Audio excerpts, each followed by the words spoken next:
if you ride roughshod over the head of the people, they will protest. And that will make things almost impossible for you, whether you are a military government or a civilian government.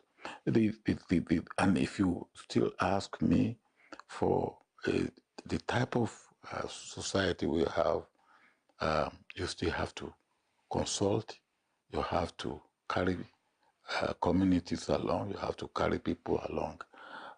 I would say, yes, the fact that you don't have a parliament, or you don't have a National Assembly, or you don't have an opposition set, it makes things a little bit easier. But does it really make you not to have to do what you have to do to carry people along? No, you still have to do what you have to do. You know why I asked that particular question is that some experts in governance talk about some legacies that has remained with us even years after the military. For instance, the power that the governors exercise, that the military made it possible for power to remain in one man's hand in government house, talking about the governors and all that. Things like security vote, it was unknown to governance as it is today, but it started with the military. The security vote has always been, even before the military came.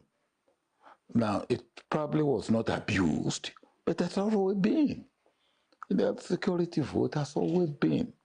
That it's now being abused and misused, that's a different thing. The security vote has always been.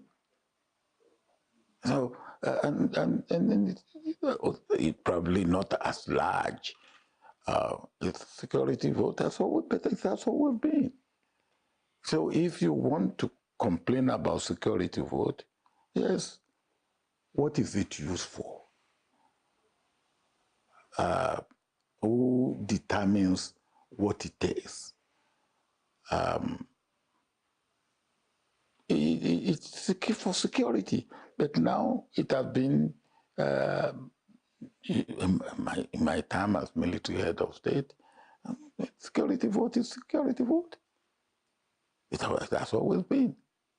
How about the suggestion that the military left us with a very, very strong executive that has further come down, that today in Nigeria, if a governor, for instance, is outside his state capital, every business almost stops. There's nothing, for instance, in our constitution that makes us to have four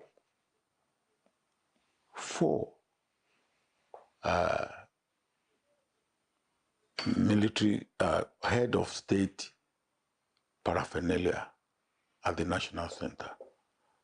One for the president, one for the vice president, one for the Senate president, and one for the speaker.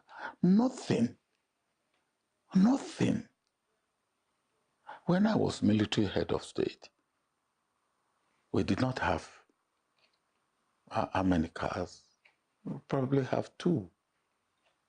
When I came back as elected president, the cars have ballooned. And I said, and when I was military head of state, I used to go out in Peugeot car to go and inspect works.